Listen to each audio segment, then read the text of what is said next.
साथियों, जैसा आपने देखा होगा, लगातार पिछले करीब विगत 2.5-3 महीने से हम देखें, मणिपुर में दो जातियों के बीच में प्रमुखतः जो मैतेई और कुकी जाति के बीच में एक जातीय संघर्ष जो लगातार बना हुआ है।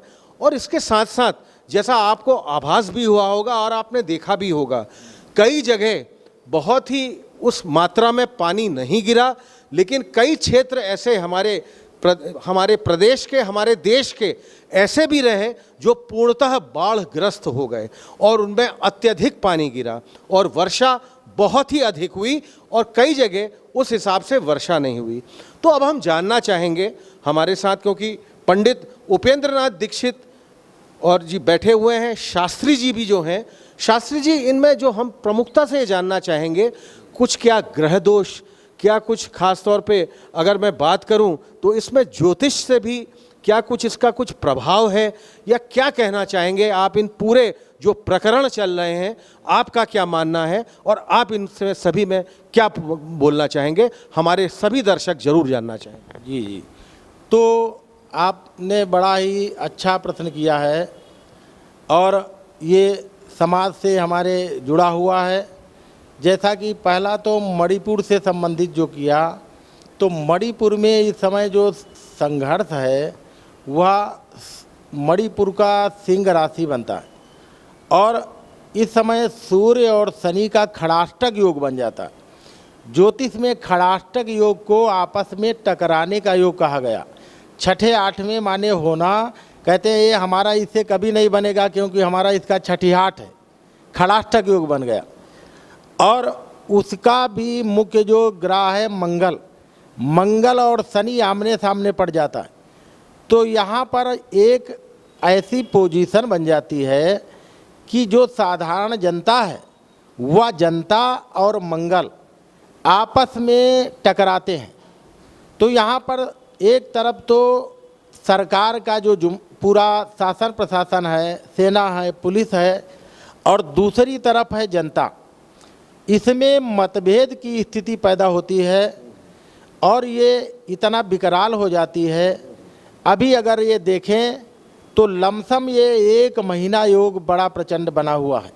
आगे 1 महीना और है जी। अच्छा, यहाँ तक मंगल जो खड़ाष्टक योग बनाया है इसकी वजह से, और वर्षा का जो कारण बताया, वर्षा में भी इस वर्ष के राजा शनि बताए गए। शनि और शुक्र ग्रह जो होता है वो वर्षा का मुख्य ग्रह होता है। हमारे जीवन में धन, धान्य, सुख, भोग, वस्त्र ये सब देने वाला ग्रह शुक्र माना गया। वर्षा का भी कारक श्रीमद् भागवत महापुराण में शुक्र ग्रह को बताया गया है। और शुक्र ग्रह हुआ आमने सामने माने शनि से 7वें सप्तम में समसप्तक योग बना देते हैं। तो यहाँ पर जो ऊंचाई वाले स्थिति है, जो हमारे कहने का मतलब है उत्तर दिशा का भाग है, पहाड़ों का भाग है या उत्तर पूरब का भाग है, वह माने जल की अतिवृष्टि से ग्रसित रहेगा। वहाँ पर अधिक वृष्टि होगी, बादल फटने की संभावनाएं अधिक रहेंगी। और बिहार क्षेत्र में इधर जो है, नेपाल क्षेत्र में इधर मंगल की वजह से बिजली, वज्रपात जिसको कहते हैं, बिजली गिरना, ये अधिक होगा। और ये अभी लमसम 1 महीने स्थिति बनती है। और जो पश्चिम भाग है, इस बार में पश्चिम भाग में भी बहुत ज़्यादा वर्षा होने की है, पश्चिम और उत्तर भाग। अन्य भागों में शनि के जहाँ पर दृष्टि पड़ती है, जहाँ पर तृतीय और छठी दृष्टि पड़ती है, वहाँ पर सूखा पड़ जाने की भी बहुत घोर संभावना है। इस वजह से आप पाएंगे इसको हमारे ज्योतिष में जैसे अकाल की दृष्टि कहते, कुछ भाग में जल के द्वारा अतिवृष्टि से नुकसान हो जाना, और कुछ भाग जो है पश्चिम और जो दक्षिण का है, वहाँ जहाँ शनि का प्रभाव है वहाँ पर घोर सूखा अकाल हो जाना। तो यह स्थिति, विकट स्थिति मंगल और शनि के आमने सामने हो जाने से, और सूर्य इस समय जो वर्षा का ग्रह कर्क राशि में है वह शनि से खलाष्टक योग बना देता। और जो आकाश तत्व है बृहस्पति, उसके साथ में राहु हो जाने से ये चंडाल योग बना देता है।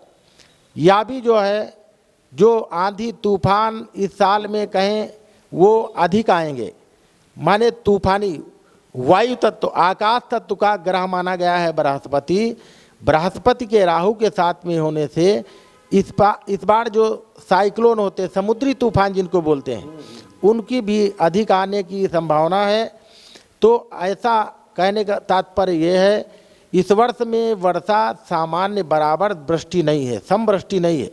क्या कहना चाहेंगे आप पंडित जी, जो हमारे कितने साथी लोग पर्वतीय क्षेत्रों में, खास तौर पर अगर मैं पर्वतीय अंचलों की बात करूं और पर्वतीय राज्यों की भी बात करूं, जैसे उत्तराखंड है, हिमाचल प्रदेश है, कई अभी सैलानी वहाँ बहुत फंसे हुए हैं। और आपने देखा होगा कि हमारे देश की राजधानी नई दिल्ली में तो अपने आप में एक प्रचंड रिकॉर्ड इस बार टूटा। यमुना जी इतनी उफान पे रहीं।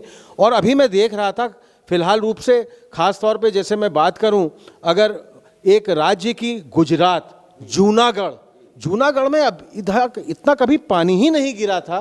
अत्यधिक बरसात इस बार जूनागढ़ में लगातार मैं देख रहा हूं, जैसे पिछले 2-3 दिन से। क्या मानते हैं? और ये पर्वतीय अंचलों में जो हमारे कई सैलानी अभी तक भी फंसे हुए हैं, खास तौर पे उत्तराखंड और हिमाचल प्रदेश, इसके बारे में आप क्या कहना चाहेंगे? हाँ, तो जैसा बताया, मंगल ग्रह का अलग जो है, कहा है मेघे च सिंहे धन पूर्व भागे, पूर्व भाग का होता है। और दूसरी जो है करकाली मीने दिशोत्तरायाम, मंगल की वृश्चिक राशि उत्तर में आती। तो यहाँ पर उत्तर और पूर्व, और उसमें भी पहाड़ी भाग जो है वहाँ पर अतिवृष्टि होने का, बादल फटने का, ये संभावना इस वर्ष अधिक रहेगी।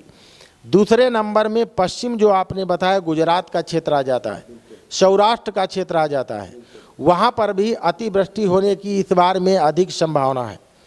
तो इसलिए अधिक से अधिक जो है, जो यात्रीगण हैं उनको तो इन भागों में नहीं जाना चाहिए, बचना चाहिए। सामान्य जन को भी जो है सावधानी इनमें बरतना चाहिए। और कृषि भूभाग जो हमारे उत्तर भारत का है, यहाँ पर भी कुछ भागों में सूखा होने की संभावना है। तो यहाँ माने सावधानी बरतें, अधिक से अधिक ऐसी फसलें बोएं जो कम पानी से हों, वरना जो है धान वगैरह खेती जो है, जो पानी पे ही निर्भर हैं, उनमें जो है नुकसान हो सकता है। तो यहाँ अतिवृष्टि और कहीं कहीं पर जो है अति लघु वृष्टि, ये शनि राजा इस वर्ष होने से, गुरु और राहु साथ में होने से, मंगल और शनि समसप्तक होने से, एक दूसरे पे दृष्टि होने से, ऐसा ये वर्षा का योग बनता है। बहुत बहुत धन्यवाद आपका पंडित जी उपेंद्र नाथ दीक्षित शास्त्री जी। लगातार आगे भी हम इनसे बात करते रहेंगे, इनसे मिलते रहेंगे। तब तक के लिए मैं आपका साथी, आपका मित्र कुणाल पंत, बाबा सरनदास मंदिर प्रांगण से, निराला नगर लखनऊ, अपने कैमरा पर्सन विजय और हमारे मैनेजिंग पार्टनर अंजन दास जी के साथ, पंडित जी के साथ, उपेंद्र नाथ शास्त्री दीक्षित जी के साथ, आप लगातार इनसे अपने जो भी प्रश्न हैं ये हम फ्लैश करते रहेंगे। आप साथियों सभी अपने प्रश्न जो भी जानना चाहें, आप पंडित जी से संपर्क कर सकते हैं। तब तक मैं आपका साथी, आपका मित्र कुणाल पंत, बाबा सरनदास मंदिर, निराला नगर लखनऊ से। धन्यवाद। आप मिसाल टुडे इंडिया न्यूज़ चैनल का धन्यवाद, और सभी भक्तों को बहुत बहुत धन्यवाद।